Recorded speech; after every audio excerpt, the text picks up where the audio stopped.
Jay. It's amazing to have you on the podcast today. Hello, Vladimir, and it's my honor to be on your podcast. It's a shame we're not doing it live because I've got a great update on my studio. It's all like blue and the background over there is blue, but you can't see it, unfortunately. So maybe one day One we'll day, we will arrange it in London. yes. But tell me, because this episode, this reels or whatever it's going to be, short clips, is going to be really special because I've never actually done something like that. I mostly speak about politics, but here it's something close to politics, but not quite. Tell me more about what do you do, what do you care about? Well, you see, I am downing a pint in all 650 constituencies in this country.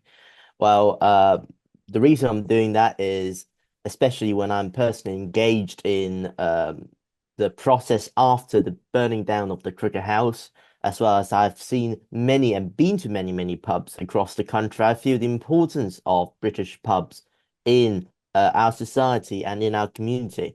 And I feel that there are many tax policies or other policies that are unfair to pubs and may result in them declining, which is already happening right now with about 2,000 pubs declining, closing down every year in this country.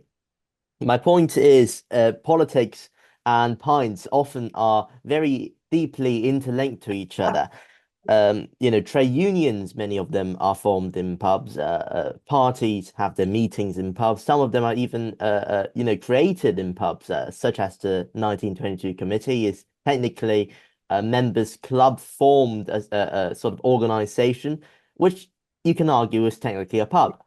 And also, if we are all quite drunk, and we all become Reform Party supporters because we won't be able to say anything that remotely makes sense. So I assume you're perhaps a little bit more right-leaning rather than Yes, I'm a conservative. That was a joke, by the way. No, just no hate to when you Reform members. go to the pub, down the pint, do some content, and afterwards you start speaking about politics. But Yes, perhaps, tell me perhaps about, I think that's what people do. tell me about the policies that you would like to be improved, or because I don't know. Look, I don't know anything about pints. I'm not from here. I don't drink, so I'm the worst possible person you can probably speak to on this kind of in this kind of setting. Well, that's very boring, the fact that you don't drink, but the policies I'm trying to advocate for, including mostly focus on taxes. There's a 20% VAT implied on the pints that we sell. Mm. However, when the same sort of drink is being sold in off sale in your local supermarket or your corner shops, it seems to be cheaper. Why? Because the 20% of VAT doesn't apply because they technically count as food and drink. That is unfair because why are we punishing or penalizing alcohol in pubs when pubs are only accountable for 20% of harmful drinking? And more harmful drinking happens to be from the alcohol used in the corner shop because, if you drink at home, you're more likely to overdrink rather than drinking in a public place. Pubs are also accountable for far less harmful activities, such as antisocial behavior relating to alcohol, is evidence that most alcohol that leads to people committing crimes or being a nuisance to community comes from these off-sale and being consumed in the private home. However, the taxes on alcohol duties on alcohol drink in pubs and off-sale are the same. And also the VAT applies to pubs but not off-sale, which is very unfair in my opinion. This also applies to alcohol duty when it is 3 times it needs to be. Uh, there is an argument of taxes that says we need to tax a substance in order to, overcome the consequences it will lead to our public spending. People drink does cost the national reserves more money. People drink too much, suffer from alcoholism, needs to access to the public services that normally people won't. So yes, they do cost taxpayers more money. However, the alcohol duty already well surpassed that cost, and it is 3 times it actually needs to be. So it's a form of paternalism, you can argue. So that needs to be considered and addressed as well. It also come with policies originally proposed by Labour on to ban smoking in pub gardens, which in my opinion would only lead to smokers going into public streets or even parks instead of going to pub gardens, which is the perfect place for smoking and reduce the people in our pubs. It also comes with policies that trying to introduce minimum pricing in Scotland and Wales. So, for example, it is proven ineffective in reducing alcoholism. People who still have, very harmful drinking use of alcohol are still using them, but costing more money. And people who like to drink alcohol in leisure turn out not to drink them in pubs, and they are starting to closing down. So these sort of policies needs to be very carefully considered, and if necessary, adjusted and abolished. Now, what I'm interested in is this issue, because you're not from London. What No, is the constituency you're from? I'm from the Royal Town Sun Coalfield, the north of Birmingham, or as many people will say, North Warwickshire. Yeah. But So is the issue same problem across the country, really. is this issue extremely specific to let's say smaller towns rather than London, or London is also Mm, the problem? No, well, London certainly have more pubs and more people have more consumers, but if you see the rate of decline of pubs and other hospitality services, you can see a decline in these services in London, in the Greater London, the centre of London, and in small towns such as Sutton. Kruger House is an example about which goes into the planning law sort of ideas rather than the pubs sort of aspects. But they are from a very small town or nearly outskirts of a town of between Dudley and Staffordshire, and it is quite rural places. Uh, these problems exist in small country pubs, small, these micro pubs that are quite new, in fact, in our city centres, in our town centres, in suburban and urban areas. So it applies very quite equally to many places. No, yeah. And what you've got quite a following on Instagram at least. What are you introducing to them? What are you planning to do in future in order to address this problem? Are there maybe you're trying to enter in politics potentially at some point in future?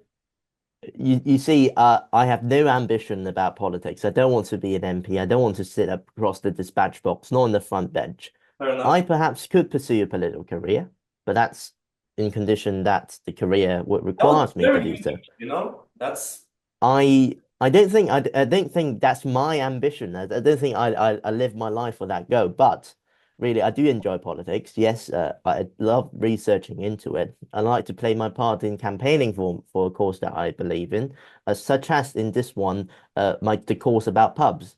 It started actually from a political background because I was working for an MP before when the Crook House got burnt down, and I was in the process of actually responding to that and trying to liaise between different departments and get it rebuilt, which is being approved now as an order from the council. But at the end of the day, pubs is beyond politics, really. I've been drinking with Labour members, Reform members, Lib Dems quite frequently, sometimes Green Party members, people from different political spectrum are really indifferent when it comes to drinking a pint. And really, no one from any political party is able to win me on their ability to down a pint. But at the end of the day, whether it is using my following to raise awareness on such issue, so more people goes to MP and say that's something that we need to change, or more people vote on the cause considering pubs in their mind, which will change the course of politics and put a little bit more emphasis from people in politics, outside politics, put a little bit more emphasis on the need to change in how we tax our pubs and how we pla- uh, make our planning laws, in how the rules runs and how the licensing law runs.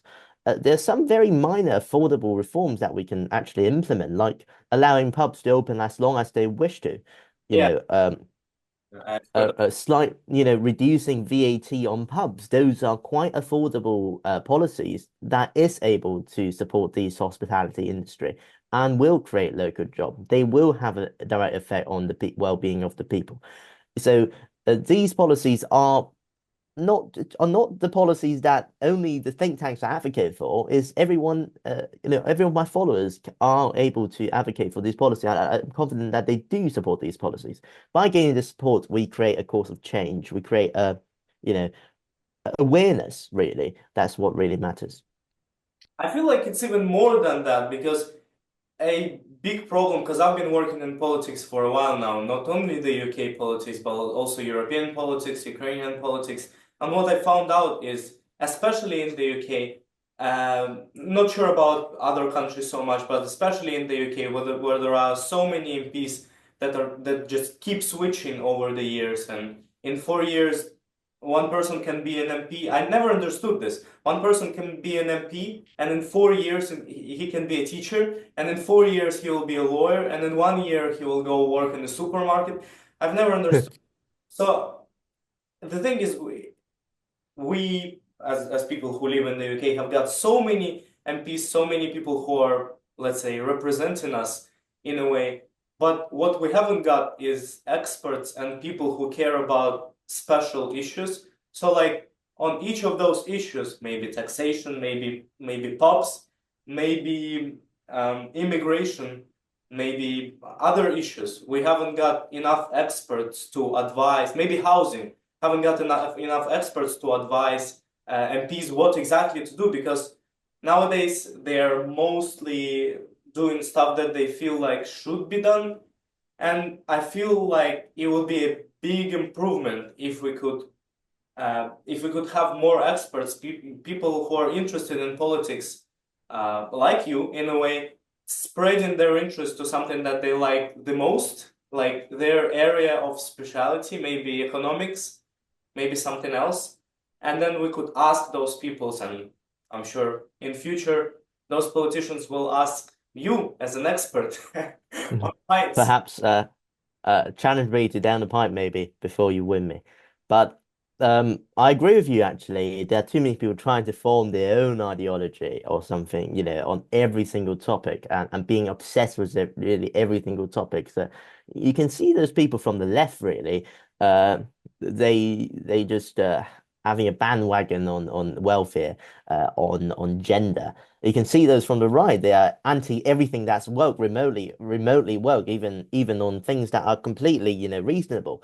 Uh, but a lack of people really, when I see online in person, is when they are passionate about one topic and just one topic only. Yes, I have my views on immigration. I have my views on taxation and welfare. I certainly have my views on what is a woman and what is a man. But that's not the policies I am that expert in. What I am in, what put my time to research is just on pubs and hospitality industries and how that affect our community, how that affect our well-being.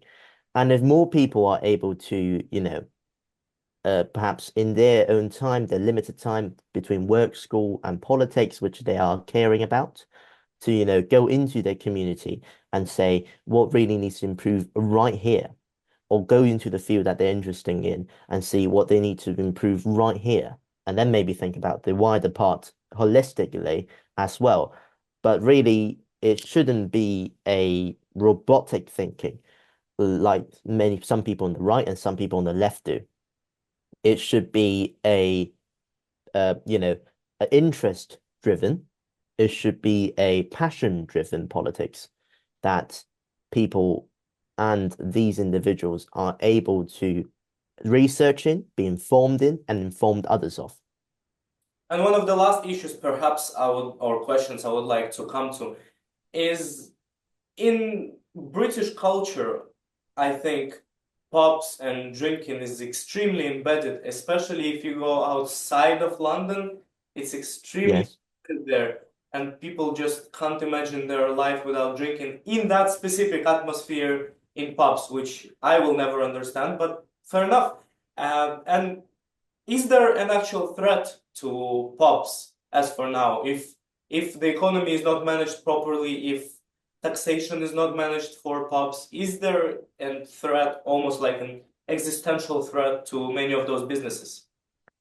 I can say is that there's a substantial threat. I may not say it's existential. We're not seeing the last pub closing down. We're not seeing 10 pubs left in the country being locked inside a museum. Uh, they're not pandas, but they're still very common, yes. However, what we see is a concerning sort of decline from the 1980s all the way to now. And just last year, there are 2,000 pubs being closed down, just about 100 of them opening up.